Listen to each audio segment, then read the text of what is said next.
يعني الدخول في هذه المسابقة، وفي نفس الوقت أن نستمتع يعني بالحضور للمقابلة النهائية، لأنها المقابلة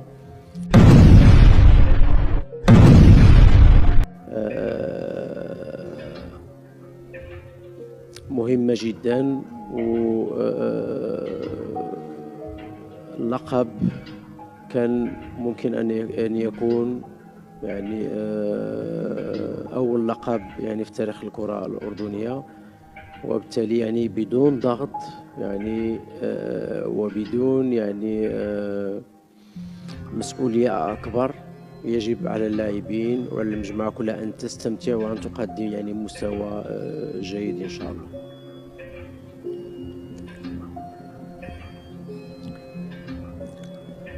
هو يعني أنا كررت شكرا أول حاجة على المشاعر الطيبة ديالك.